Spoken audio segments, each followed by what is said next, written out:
Mbrëma të nderuar shikues të Radio Televizionit Aldi, në transmetim të drejt për drejt këtu në studion e Televizionit Aldi në emisionin në Fokus, pra ku çdo të hënë të njëjtën ditë dhe në njëjtën orar kemi pra mysafir të ftuar të lëmive të ndryshme. Siç keni pasur pra rastin ditëve të kaluara të shihni pra promën gjatë javës që ka shkuar ku mysafiri me mua sonte në studio është profesori gjuhës të letërsisë shqipe zotri Avni Shaqiri, i cili gjatë këtij emisioni me zotrin Shaqiri do të flasin për botimin e 5 librave të tij, se do të flasim përgjithësi për poezitë, se kur ka filluar të mirret me shkrimin dhe botimin e librave të tij. Pra do ta bëj prezantimin e tij se në fillim e bëna pra profesori gjuhës dhe letërsisë shqipe zotri Avni Shaqiri. Mirëmbrëma zotri Shaqiri dhe mirë se erdhën në studion ton. Mirë se u gjeta, ju faleminderit për ftesën.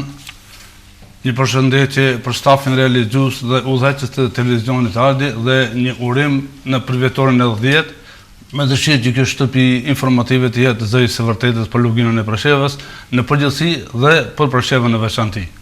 Zotri Shaqiri, për fillim mund të thonë se kur keni filluar të merrni me shkrime me Ta them të drejtën, me shkrime kam filluar të merrem qysh herët, qysh nga bankat e shkollës së mesme, atëherë kur njeriu për shembull fillon të formohet si personalitet si një i ri, dhe qysh nga bankat e shkollës së mesme kam filluar të shkruaj, por botimet, nuk botimin e parë të poezive, gjithsesi poezia e parë është botuar në vitin 1980, ku kam qenë student i vitit të dytë në Fakultetin Filologjik të Shkupit, dhe poezia është botuar në Komoglav, në Kosovë, në një revistë letrare të atëhershme, dhe poezia titullohet Tradhtari, e cila është e botuar vetëm një strofë, atë që ka lejuar dhe... Ka si një qatë pjesën në recitu pjesën... Sigurisht.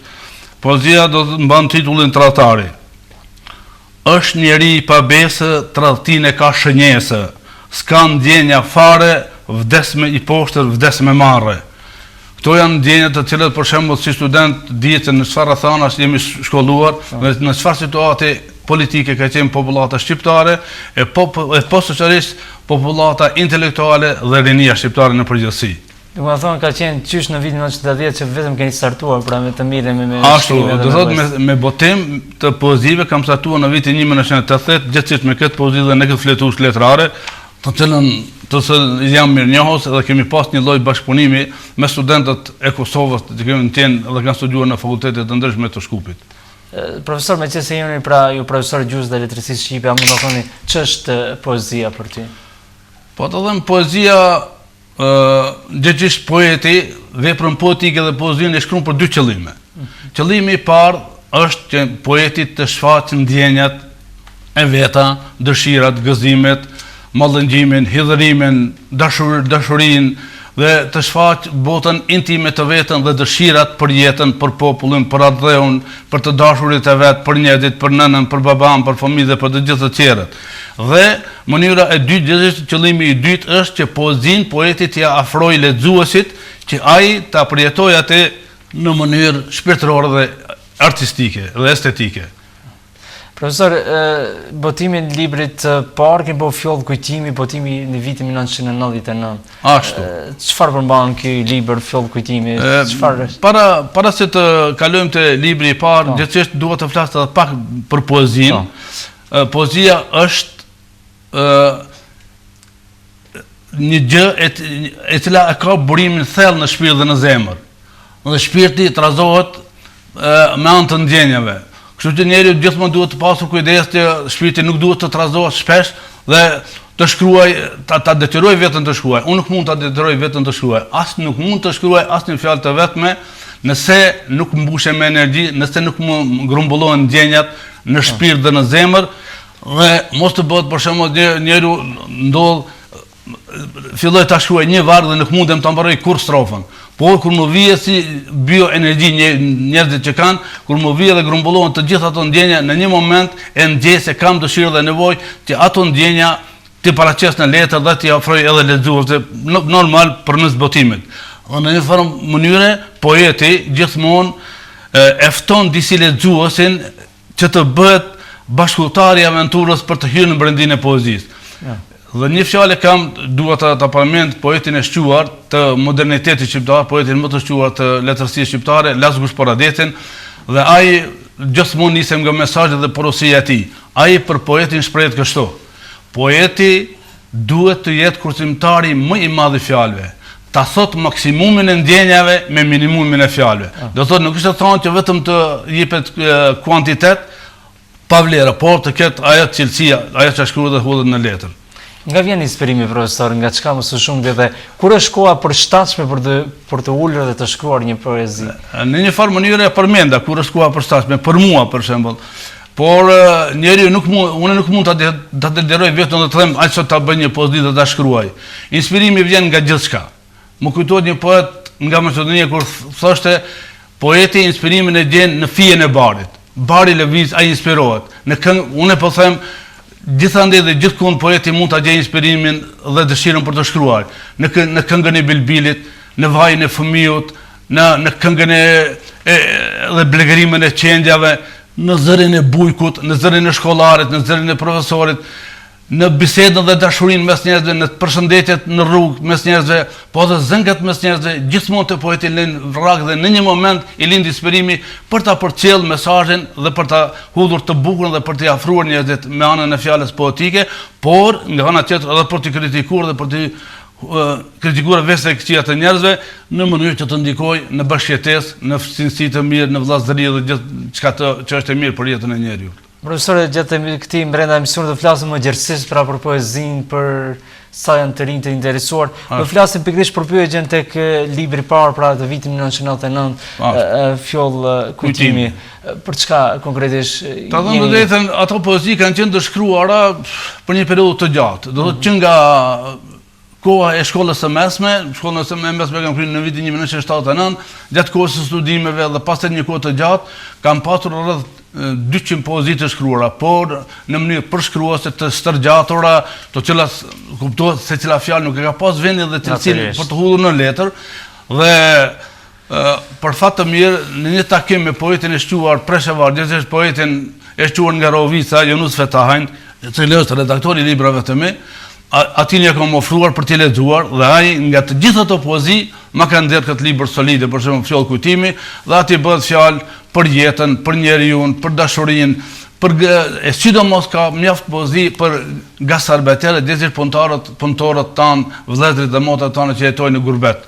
Jeta, malli, përmallimi, sfidat, punët e rënda, malli për atë dhënë, meraku për njerëzit, dhe dëshira me çdo kusht që të punojnë dhe për një kafshat goje që të punojnë që jetën vëllezërve, baballarëve, nënave, motrave tona t'ia bëjnë më të lehtë në truhet ashtu.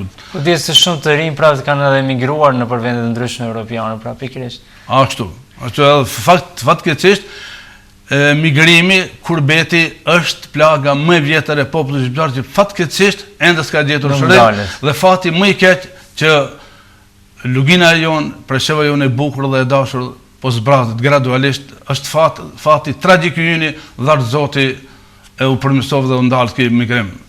Avni Shaqiri, kam në duar pra dhe librin tjetër që keni qitur në dritë, Gjeli Karatist. A mund ta thoni për çka bëhet fjalë? Këto shihet pak me që se shletova unë për Gjeli problematik. Ashtu. Ajo është njëra nga poezit, Gjeli Karatist, libri ka poezi, pjesë e dërmuese janë libra për fëmijë, ku përcillet mesazhi për edukatën e fëmijëve, sjelljet, shëndeti, leximi, raportet prind fëmijë, raportet mes vetëve, vëllezër, motra, sjellja në rrugë, sjellja në shkollë, gjithandej, por titulli i poezisë Gjeli Karatist më ka inspiruar një gjel problematik, si thua ti, të cilën e kemi pasur në shtëpi. Dhe kam pasur një mbes, për duhet të përmendim, megjithëse është e martuar dhe me fëmijë, por ai ka pas një problem shumë të jashtëzakonshëm dhe ka qenë djali i cili e ka sulmuar më së tepër me atë. Sidomos kur ka qenë e veshur në rroba të kuqe, ai s'ka pasur guxim të dalë në obarra vetme, sepse e ka sulmuar si ndonjë qend dhe ka ndodhur edhe në përfqinj ka ik vajza prej tij. Dhe aty e kam marrë inspirimin dhe ja kam pushtuar edhe mbesës edhe për të qenë sa më interesante edhe më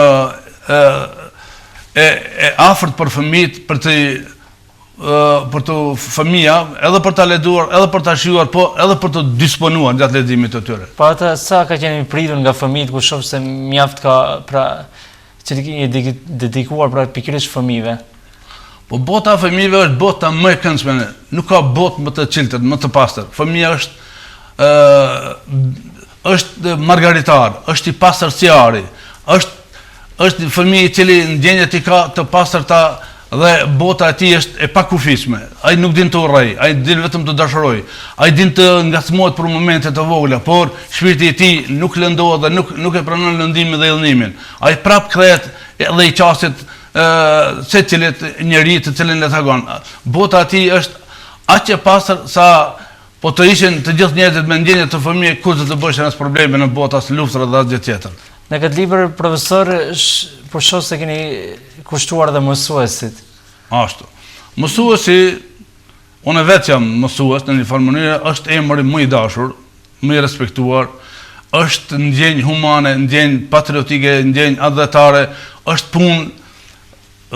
puna më sublime për një komb, është shpirti i kombit, ai i cili edukon fëmijën, ai i cili e mëson si të rritet, si të bëhet i ndershëm, si ta duajë nënën, baban, vëllezërit, si ta duajë shoqërinë, si të kontribuojë për të mirën e dheut, për të mirën e familjes në rënd të parë të vetvetes, të familjes dhe të tërë kombit në përgjithësi.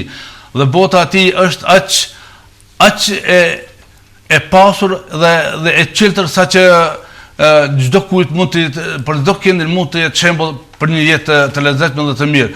Por bota e tij duhet gjithmonë njeriu për shembull në poezi, ku të shkruaj për fëmijë, gjithmonë që në strofën dhe në poezi dhe në vargjet ta jap mesazhin, porosinë dhe të di fëmijë dhe edhe të përjetoj, por edhe çka të ndër dhe çka të mësoj nga poezitë e tij. Profesor, nëse jeni edhe plasë të pak si mësues, sa është roli i mësuesit, do them lirisht këto kontaktet mes nxënësit dhe raportet nxënës arsimtar. Për tash po mendoni? Por tash kohën e kaluar kur në kohën e kaluar më të hershme mësuesi është konsideruar edhe si prind, pra avon këshilla si lloj prindi rolin. Po duhet edhe sot të jetë i tillë, por fatkeqësisht nuk na pranojnë si të tillë. Fatkeqësisht po them. Mësuesi është personalitet dhe prindi i dytë për secilin fëmijë, për secilin nxënës. Dhe duhet të jetë. Dhe për atë është shkolluar dhe përgatitur që botën fëmijërore ta pasuroj dhe fëmijën ta edukoj në rrugë të mbarë. Dhe çka është më me rëndësi, mësuesi gjithmonë përpara ka qenë më së i shenjtë emri dhe respektin ndaj mësuesit ka qenë jashtëzakonisht i madh. Sot raportet nxënës profesorës, nxënës arsimtar janë më të lira, është një e mirë, por respekti nuk është i nivelit të kaluar. Unë po të them kur kam qenë nxënës i shkollës së mesme, profesorin tim të kujdestarën e klasës, njëherë 2 fjalë në rrugë i kemi shkëmbyer, jemi përshëndetur, na ka pyetur si jeni, jemi përshëndetur. Aq më kanë mbresë sa që gati 1 muaj ëndër kam pa dhe kam qenë i kënaqur si munda unë me profesorin të komunikoj dhe të bisedoj.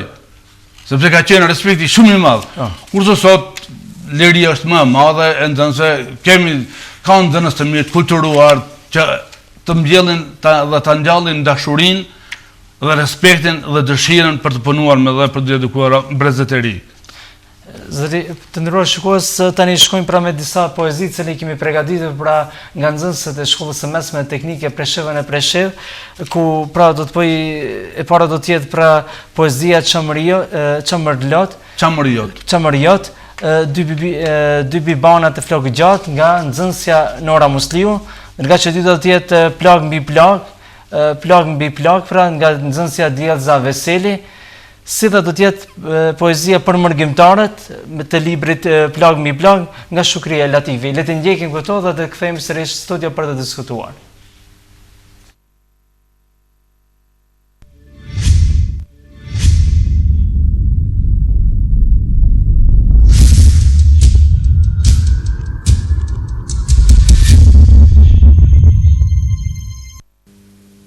Se kaptove detin e i kem ata në orac mire, hele shkret vatanen, braktise moren, kush ta prishire hatin o popull mire, flak hele shtëpin e vdekdisur kopen. Brigjet e jeshiltat kristal të kroje, tindotën e goditën bandat falangiste, qelin të arsuan, të grabitën troje, trupen derti skuqen hjenat heleniste. Kush ta një losi të ndin të virgjër nder, kush u aprishit mirin gjumë gjunjaze, e me lotë në sytë puthurit prag e der, para nisjet ngolgot si i vërshuar i lumë. Qenjet hynore qamërjote të pas sërciare, deshën ta shbënim prore bishat mesjetare, sëndotet jo rezja djelit e pas sërciare, e qamëria do të rinjallet kjo kala shqiptare. Kur ta përbuzën krenarin, plag mbi plag të shkaktuan. Armiku mori përbuzjen, edhe vëllau tash ta la lëndimin, pa ditur rrugëtimin ka udhë kryqet. Jeta I ka 1001 plag, zemra, shpirti dhe krenaria tash janë të vrara. Si jetohet me hajnin që ta mori pasurin e shpirtit? Mos u dëshpro kotë së koti. Edhe atëherë kur Zoti sti dëgjon lutjet e uratat. Në brendi shpirti mot t'i kalin trishtimi, nga plaga a plagëve që shërohet.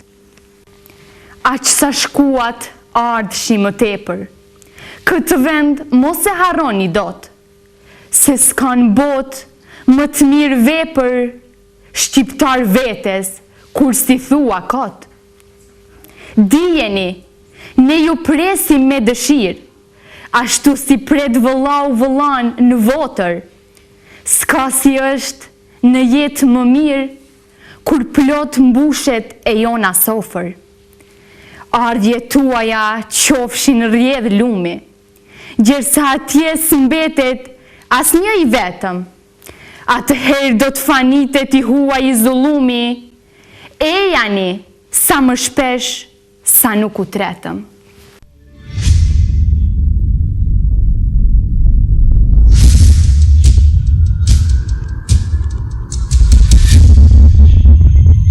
Të nderuar shikues, për jemi kthyer sërish në studio pas këtyre poezive që ndëgjuan nga nxënësit e shkollës së mesme teknike Presheve në Preshev. Profesor, kam në duar këtu pra librin Gjeli Karatist dhe jam dalur tek titulli Ujku e qeni. Këtu bëhet fjalë pra për qenin me zinxhir dhe ujku që le bredh pra maleve lart e poshtë. Për çka konkretisht?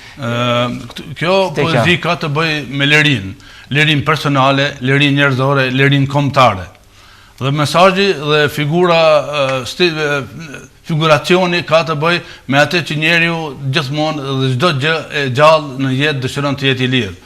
Ujku dhe qeni në një takim të rastishëm, ujku për shembull udhton maleve dhe futet në një rast në një moment në katund, në fshat, dhe e sheh një qen me shtëpiz, I ushqyer, I majur, kurse ujku mjaft I unt dhe nuk di ku ka t'ja ka dhe të gjej ushqim.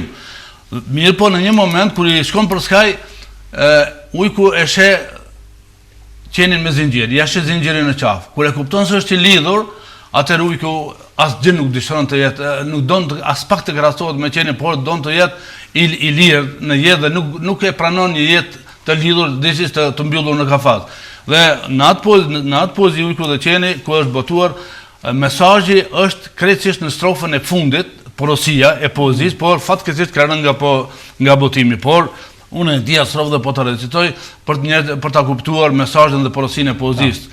Aty ujku vendosur kishte, maleve cjetoj unët por I zgjidhur. Vetëm I lirë në jetë të ishte, e në zinxhir mos qetë I lidhur. Sepse do të ka simbolikën e vet, e ka mesazhin për lirin që njeriu duhet gjithçka të bëjë për lirinë e vet personale, për lirinë familjare dhe për lirinë kombëtare. Po e quhet si liri e robëruar pra. Ashtu, sigurisht, qeni faktikisht në një mënyrë, edhe pse ka lirinë në shtëpi, por faktikisht është në një mënyrë I robëruar, kur është I mbyllur dhe kur është I lidhur me zinxhir. Profesor, po ashtu është libri I radhës që keni botuar pra dy bibanat flokët gjati.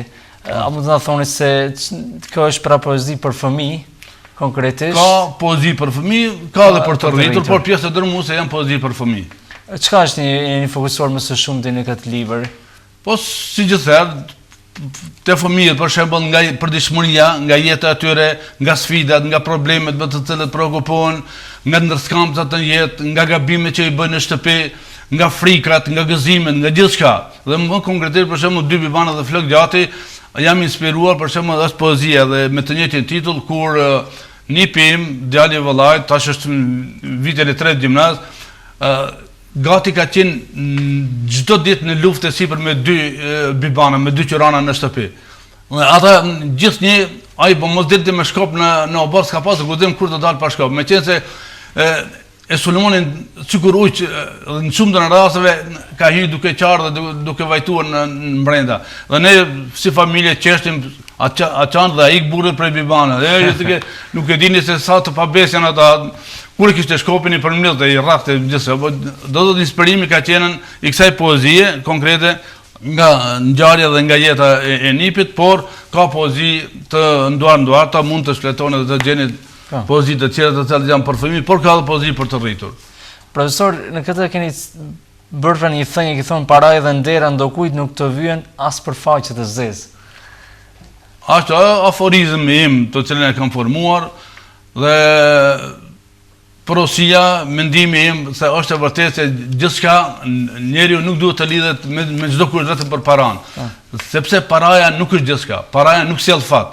Paraja duhet dhe është normale për secilin njeri, duhet që njeriu ta përdor atë për jetë normale, por jo me çdo kusht të fitohet paraja dhe të keq përdoret për punë të këqija. Po dhe ndera e një njeriu të pandershëm nuk të vjen fare, sepse ai në një mënyrë nuk të bën nder, por njeriu i cili ka vese negative, ai edhe nderën, edhe respektin, edhe përshëndetjen ta bën me hile. Edhe për njerëz të tillë njeriu gjithmonë duhet të ketë kujdes dhe të largohet. Profesor, këtu shoh pra me titulluar këtu puthja plakut. Çka bëhet fjalë në këtë? Është një poezi karakteristike e bukur për mua, për mendimin tim, e cila ndikon dhe jep mesazhin dhe porosin, por edhe i atrason rrugën dhe mënyrën se si një fëmijë mund të edukohet dhe si të sillet në jetën e përditshme, si të sillet në familje, si të sillet në rrugë, si të sillet me njerëzit në nevojë, si të sillet me pleq, si mund të ndihmojë, si mund ta tregojë kulturën e vet dhe edukatën familjare, të jetë i shershëm, po si mund të ndikojë dhe ta transformojë gjithçka të tregojë se sa është arsimimi i mirëfillt dhe sa mësuesi ndikon për shembull në edukatën e një fëmiu. Dhe në atë poezi për shembull shumë bukur përshkruhet, për shembull mund edhe të lexoni për shembull se ta shihni se sa plaku preket kur një fëmijë i vogël i klasës parë fillore e ndihmon për ta tejkaluar rrugën në semafore. Po ashtu profesor shoh këtu se Bretkosta me një madhe, keni cituar për Bretkosta. Aty është me figuracion, Bretkosta mund të jetë njeriu, mund të jetë çdo lloj shtazë, çdo lloj krijese, por sidomos është mesazhi te njeriu, te mendjemallësia, se njeriu ne jemi krijesë inteligjente, por jemi megjithatë krijesë e brisht dhe mendjemallësia nuk e pranon as Zoti, as kultura, as shkenca. Dhe askush nuk duhet të mendoj se unë jam gjithkush dhe bëj gjithçka. Ata keni paraqitur Bretkosën si një mendje madhe, pra. Ashtu, po për atë, sepse i është lavdruar Bretkosave të tjera, duke i thënë se unë mos kam mund të më kafshoj as gjarë, pra as gjithë mund të më rrezikoj. Por kur arrin Lejleku, ajo me Lejleku e zhvat, e glabron me një të kafshuar, duke si pasoj e mendjemallësisë saj, duke mos u larguar për të mbrojtur si shoqet e tjera. Po ashtu profesor kam para muj edhe në poezin nipi e gjyshi, me qenë se jeni edhe gjysh. Ashtu. Kune e keni konkretisht e keni... Të gjithë fëmijëve, të gjithë nipave. Unë kam nipa për zemër dhe dua t'i përshëndet, mëse i përmende, i kam 3 nipa si dielli dhe i përshëndes Triumfin, Amantin dhe Leonitin, 2 djemve dhe të vajzës, dhe janë profesionalisht moshatar, 2 vjeçare gjysmë, dhe atyre te ata jam inspiruar, por gjithmonë për shembull edhe nipeve më të rritur, të cilët janë kurioz dhe pyesin për jetën edhe për dëshmërinë. Në atë rast për shembull gjithçka nipi e pyet për shembull kinse e kanë dëgjuar këngën për Gjergj Lezalin, dhe që në fillim, që në formim, aq i ri e bren në shpirt brenga, pse për shembull popullin ka qenë i robruar, pse popullin është dashur të luftojë për të çliruar kombëtarisht. Dhe me çdo kusht i kërkon gjyshi që t'ia shpjegoj për shembull kush ka qenë Gjergj Lezalia. Edhe detyrimisht gjyshi detyrohet që t'ia shpjegoj se Gjergj Lezalia ka qenë një luftëtar dhe një trim dhe një hero shqiptar i cili për të mbrojtur Trojën dhe për të mbrojtur nderin e motrës, të cilën ja kërkonte edhe motrën, edhe nderin, edhe tokën, edhe gjithçka tjetër, bajlozi, ai atëherë ngritet nga shtrati i vdekjes me 9 plagë në trup dhe del lufton, e mbyt bajlozën dhe shliron atë dheun, e mbron nderin e motrës dhe gjyshi i thotë, ai ka luftuar edhe për ty që ti ta bësh gjumin e qetit dhe gjumin e rahatshëm në liri. Pa ata profesor desha të pyes se a janë tani aeroportet më të shkëlqyera mes gjyshrave dhe nipërve? Janë fantastike. Nipat për shembull janë të lidhur më shumë me janë të lidhur me gjysharet dhe gjysherit, mu për atë se në të shumtën rasteve nëna si nën i bëjnë probleme të vogla, nuk sillen mirë, kanë nevojë për diçka dhe gjithmonë gjyshin e dinë si mbështetje dhe mbrojtje, po. Për atë janë të dashur dhe Profesor, po ashtu kemi edhe librin tjetër Plag mbi plag. Po. A mund të na thoni se çfarë më shumë jeni fokusuar në këtë libër? Ato poezi për të rritur, janë me motive të nduarta, ka motive më pak të dashurisë, motive sociale, motive adhetare, patriotike e kështu me radhë. Po pra, këtu keni bërë një poezi që ne keni titulluar Ata janë këtu. Për çka keni bërë fjalë konkretisht Avni Shaqiri? Konkretisht sociale, për shembull, për lugina për shembull është përplot me lloj uniformash. Ati jam inspiruar dhe ata të cilët kanë bërë masakra, kanë vrarë, kanë prerë, kanë plaskitur, kanë çnderuar, kanë vrarë fëmijë, pleqë të sëmurë. Fatkeqësisht sorallatën ditën atë rrugëve poshtë e lartë dhe janë afër dhe presin momentin Zoti më thashë që i ardhë momenti dhe u realizofshin dëshirat dhe planet e tyre. Gjithmonë për atë njeriu, e sidomos politikanët duhet të jenë si qelë, ata të cilët bëjnë dhe mirën me politikë dhe rrahin gjoks, kinse mundohen edhe punojnë ditën atë për popull, fatkeqësisht ne gjendjen e kemi të mjeruar, fatkeqësisht po them, nga ana e sigurisë dhe nga ana e lirisë personale dhe kombëtare. Këtu keni cekër pra edhe në poezinë Mirë që s'jam i fundit. Mirë se? Mirë që s'jam i fundit. Është një poezi e cila prap ka të bëj për shembull me njerëzit pak me mendje mëdhej, të cilët kanë dëshirë me çdo kusht të ekspozohen, por gjithmonë për shembull njeriu duhet të jetë modest dhe duhet mos t'i hapë radhë ta ndjej veten se është gjithkusht, dhe më i madh se gjithkusht. Për atë njeriu duhet gjithmonë të mbajë mesin, mesi është e artë, thotë po është një fjalë popullore, mesi është e artë, kështu që për çdo punë, sidomos kur është në pyetje për jetën, bashkëjetesën, raportat mes njerëzve, njeriu duhet të gjithmonë atë mesin dhe gjithmonë të mendoj dikujt të mirën. Mjafton që ndokujt mos të mendoj keq, mjafton që dikujt mos të bëjë ndonjë punë të keqe dhe ta lëndojë ndonjë shpirtërisht. Sepse njeriu është thjesht krijesë inteligjente e brisht dhe njeriu është një krijesë për mendimin tim e cila tër botën më dhon nuk I duket mjaft. Por me të keq mjafton sa një pikë atomit, mjafton një fjalë të keqe, mjafton për atë. I duket më shumë se shumë. Pashtu këtu shoh afër kemi në numrin 68 dhe 69 shmangë dhe sillet bota. Këto dy poezi, për çka konkretisht? Ma e vetëm pak mos më ke. Tash nëse mundë me mëresu, iki takimit aty ku ndërrohet fjala, se djalli e djallëzorja bëjnë lavër bisedën. Do thotë iki takimit në atë mes të njerëzve ku bëhen punë të këqija, ku bëhen punë të ligë, ku bëhen plan për t'i aprishur jetën ndokujt, ku bëhen plane për ta mbisonduar ndokëndin, për ta tratuar, për ta mashtruar, sepse jeta e sotme është shumë e vështirë dhe kanë ndërskëmbëta të shumta. Shmangu ndytësirës ku në përkëmbet fjala se të lind nga tresa. Do të ku në përkëmbet fjala, ku të ndrohet fjala, ku të qitet fjala, të ngjiten fjala të pathëna, është rrezik. Më mirë largohu njerëzve dhe grupeve dhe ambienteve të tilla. Largohu iki kuvendeve ku flitet për kocin se boshësia ulet në sofër. Do të nuk ka bereqet. Sigur një sofër e zbrazë, për atë duhet të largohesh nga ambientet të tilla, ku thotë parlamenti më parë.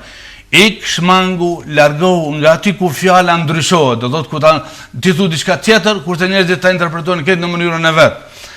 Interpretimi shterp bëhet me teket e njerëzve. Do thotë njerëzit e leq bëjnë gjithçka për shembull dhe kurse të sillet bota, sillet e përdridhet bota, përbirohet njeriu para tekeve. Të lutem bëhu I mirë edhe sot, kur po sillet bota në aksin e vet pa e numëruar kohësin. Do thotë njerëzit mundohen gjithçka të përbirohen vetëm për të arritur qëllimet e veta, edhe pse për shembull në një moment ato është e kodë dhe një kutësi e madhe të mirës me njerëz dhe të kesh bërë raporte me njerëz të tillë. Profesor, libri radhës që keni botuar është Europë Zeza. Në këtë libër më shumë ti keni shprehë, do thënë, mlefin ndaj Europës, padrejtësisë që është bërë shqiptarëve, që po vazhdon akoma të bëhet padrejtësi shqiptarëve, gjithë ato vendimet që janë marrë nga njerëzit më të fuqishëm botëror. E vërtet është për shkrimin e kësaj poeme dhe të poemës Reçakut, po sidomos të poemës Europë Zeza, bile kam pasur miq dhe shokë të cilët më kanë kritikuar pse më ia dhën emrin Europë Zeza, kur për shembull Evropa është në një farë mënyrë e zhvilluar, e bardhë. Unë kam edhe poemën tjetër në dëshkim të mbaruar Dhash Zoti e botofse nëse jemi shëndosh. Në të ardhmen Evropa ka qenë një kontinent dhe është një kontinent me kulturë të gjerë, me histori të bujshme, po me njerëz të mençur, me liri njerëzore të shprehura, me zhvillim ekonomik, me kulturë dhe me gjithçka tjetër. Por fatkeqësisht Evropa dhe politika evropiane ka qenë njerëk ndaj popullit shqiptar gjatë historisë. S'është Evropa që nuk na ka njohur njëve, ne kemi kontribuar për Evropën, që nga koha e Skënderbeut dhe burrat e kemi dhënë Evropës, njerëz të diturisë, të shkencës, të letërsisë, të bamirësisë, Nën Tereza dhe gjithçka tjetër, por neve Evropa nuk na ka kthyer me një kutë të duhur. Gjithashtu për shembull ditën e sotme për shembull Evropa dhe me ndihmën e Amerikës dhe Evropës është formuar Kosova, shteti i Kosovës, dhe me ndihmën e luftën heroike të ushtrisë lëndore të Kosovës, por sot e kësaj dite është mbyllur si në karantinë. Nuk e ka merituar. Nëse Evropa e pranon dhe krijon një shtet, pse atë nuk e bën atë shtet të dinjitetshëm, të kulturuar, të zhvilluar dhe me rrugë të hapura, por e mbyll për shembull që rreth për qark njerëz të cilët nuk e duan Kosovën dhe të mirën Kosovës dhe popullit shqiptar, gjithmonë të bëjnë turistni dhe të ngjesin fjalë se nuk janë të kulturuar, nuk e meritojnë të dalin jashtë. Megjithse jemi shumë përpara popujve dhe shteteve të tjera të cilët kanë merita më të mëdha sa i përket lirisë së lëvizjes, ne jemi ndëshkuar në një farë mënyre. Po them, përcitoj disa vargje, i kërkoj opinionit në gjithë, nëse mos më keq kuptojnë, po përcitoj vargjet e poetit të famshëm shqiptar, Homerit shqiptar, Gjergj Fishës. Dhe Gjergj Fisha kështu shprehet për Evropën në kohën e tij. Evropë ti kurova e motit, që i rahe mohit besës e Zotit, po a ky është shenjë qytetnisë me i da tokët e Shqipnisë për me mbajt klysht e Rusisë. Do të qysht herët për shembull Evropa na ka bërë padrejti, Dhash Zoti, ajo politiku përmesoft, gjithashtu për shembull Kosovën ka mujtur të bëj edhe pasaportët të pranoj, edhe të heq vizë 2 milion njerëz, ata të tjerë çdo kosovar, çdo shqiptar i cili e ka vendosur të shkojë në perëndim, ai gjen mënyra. Sakrifikon siç ka sakrifikuar jetën, pasurinë, fëmijët, shumë raste sa na kanë vdekur rrugëve, pse ti në për shembull kur e ka pranuar një popull në shtet, pse mos të ndihmoj sa më shpejt ta pranojnë në gjuhën e vet dhe mos të ketë politik si të njerëzës. Në këtë libër profesor keni thënë se kemi gabuar që kemi besuar Evropës. Ku kisha thënë? Në fillim para thënieve. Po. Keni thënë se pra me të drejtë poeti që në fillim të poemës së parë vënë pa gabimin ton që i besuam Evropës lavire. Për shembull redaktori, recenzenti apo redaktori e ka shfaqur mendimin e vet, ato e kanë dhënë në kontekst të pozitive, ka fjalë të tilla për shembull, ku ne kemi besuar dhe prapë besojmë, por besimi na është kthyer për shembull me të keqe, me mbylljen e dyerve dhe me mos përshajën e duhur. Profesor, bashkë keni cekur edhe në Kosovë pikërisht për Unmikun, Euleksin, gjykatën speciale. Ashtu. Unmiku, sipas mendimit tim, kurkund në botë nuk ka zgjidhur problemin. As Kosovë. Është për faqe të zezë. Unë kam aty pozit, si di se është e gjatë, nuk na premton koha, na është për me lexuar diçka më ndër nga konteksti. Për shembull, nuk ka zgjidhur probleme. Ditë për shembull, Unmiku, policia Unmikut ka vrarë njerëz, ka vrarë djalë për mall. Gjeladinin që e vrajtën policia rumune dhe kërkujt as sot i kësaj dite për gjithësi ka dhënë askujt. Kurse tjerët e kanë vrarë ushtarin nga Ukraina, e kanë vrarë ushtarin për shembull në pjesën veriore të Mitrovicës, është vrarë ushtari, s'kan gëtuar as janë tulatur, asgjë s'kan bërë. Kurse kur janë çuar në protesta vetvendosja, i ka vrarë dy trënij për shembull kërkues përgjegjësi si nuk i ka dhënë. Dhe nuk ka zgjidhur probleme, por thjesht për mendimin tim, jo të gjithë, por një pjesë dërmuese për shembull kanë gjetë vendin ideal për shembull për jetesë, përfitime të ndryshme. Profesor, do të flasim sërish pjesën tjetër për librin akoma të Europës zeza. Në fillim të nderuar shikues, tani do të ndjekim sërish pra poezitë e rradhës të recituara nga nxënësat e shkollës së mesme. Pra në fillim do të jetë poezia Puthja plakut, dy bibanat e flok gjati, të recituar nga Nora Musliu. Po ashtu tani do të jetë edhe Hijenat, poezia nga libri Gjeli Karatist, të recituar nga nxënësja Riza Veseli, si dhe poezia Ata janë këtu, të librit Plag mi plag, nga nxënësja Shukrie Latifi, si dhe poezia Poema Europë e Zezë, të recituar nga nxënësja Ida Bislimi. Le të ndjekim këto dhe rikthehemi sërish në studio për të vazhduar pjesën tjetër të këtij emisioni.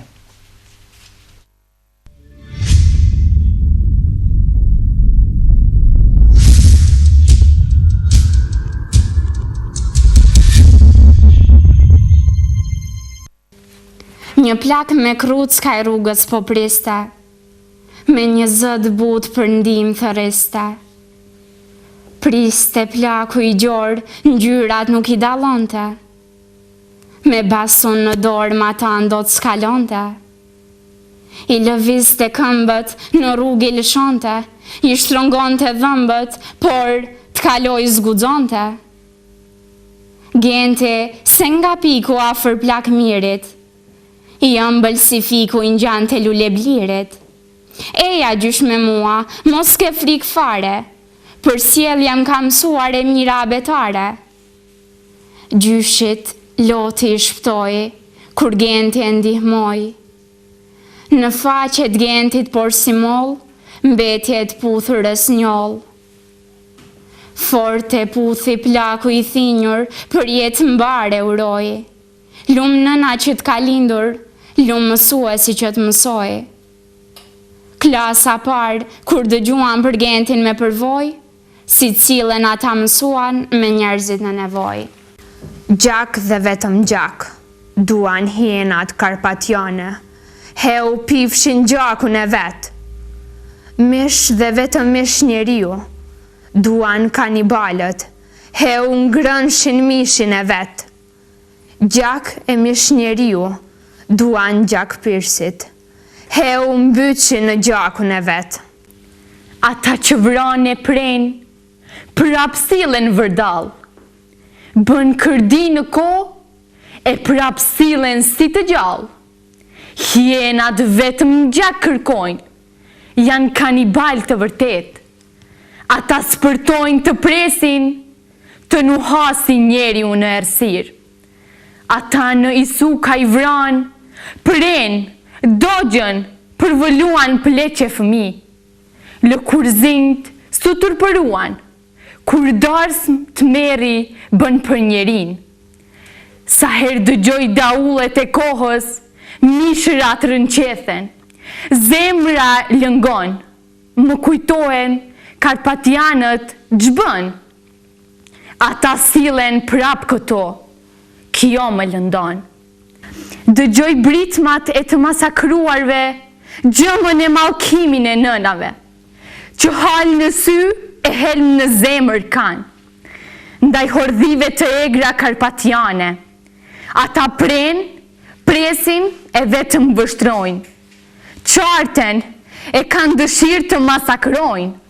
Vdesin disa me këtë ëndër Karpate, lapidari në Isukaj qëndron krenar. Urrin mbi kokë, mu si shkaba trimëresh. Janë të latur hienat, djallëzit, mercenar. Sua kemi më besën hienave karpatine.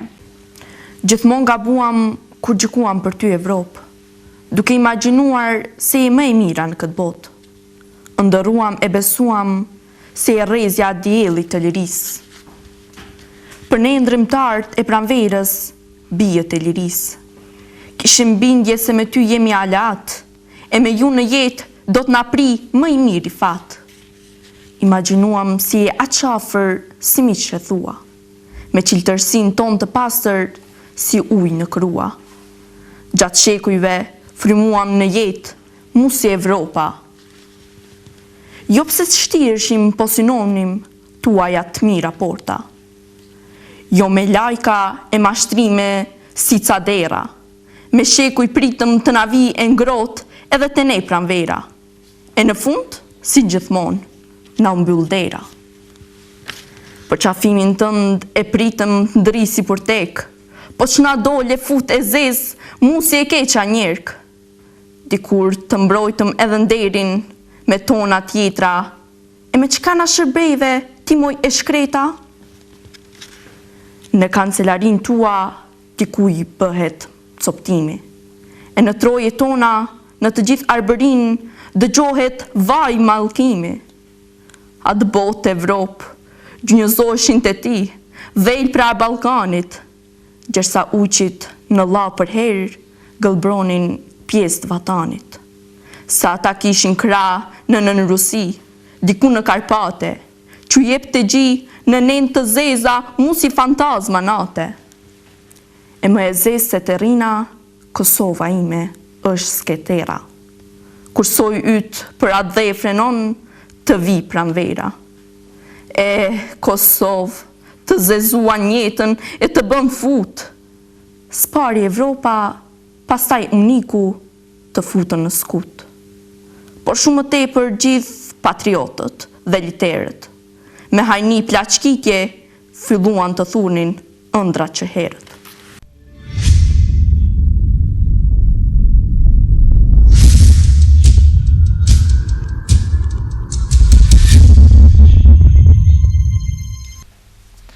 Të nëror shkues, jemi rikëthyes të rish në studio, ku pa të drasë pra të ngjoni pra poezi të recituar nga nxënësët, ku falenderojmë pra nxënësët e shkollës së mesme, cili kanë ardhur pra dhe kanë lexuar poezit sonte për televizionin tonë. Profesor, në këtë libër pra të Europë Zeza, keni poema për Reçakun, ku keni kushtuar për Reçakut, masakrën që është bërë në Reçak. Poema e dytë e librit Europë Zeza është poema Reçakut, ndihet botërisht poema Reçakut se si ka ndodhur masakret të cilët e kanë bërë militarët, ushtria, policia dhe paramilitarët të gjitha gjakpirësit të gjitha ngjyrave të policisë dhe ushtrisë serbe. Masakra e Reçakut ka qenë një masakur nga shumë masakra që janë bërë në Kosovë. Aty ku janë vrarë njerëzit e pafajshëm, janë dhënuar kufomat, vetëm e vetëm duke mos qenë të denjë për të ballafaqur ball për ball me USHK-n, momentet më të volitshme i kanë gjetur për të hakmarrë duke vrarë popullsinë civile. Dhe masakra e Reçakut ka qenë një ngjarje e jashtëzakonshme, të cilën në një farë mënyre botën dhe Evropën e trandi dhe e shtyrin në lëvizje politike ndërkombëtare që ndaj Serbisë dhe ndaj pushtuesit dhe gjakpirësit me lëshëve të merren masa ndëshkuese dhe të ndihmohet që populli shqiptar në Kosovë dhe në veçanti ta fitojë lirinë e vet. Fjala dhe kahja e dhënia e kahjes për të marrë masa dhe ndëshkuese ndaj Serbisë ishin fjalët e mikut të madh të shqiptarëve, ambasadori William Walker, i cili botërisht dhe për herë thuajse për herë të parë e quajti vrasjen e njerëzve të pafajshëm, qytetarëve të pafajshëm masakër. Dhe qaja nga ajo dytë mori kthesë për shembull edhe politika evropiane u dha edhe leje për bombardimin e çaqeve serbe dhe për largimin e forcave serbe të gjitha ngjyrave nga trojet e Kosovës.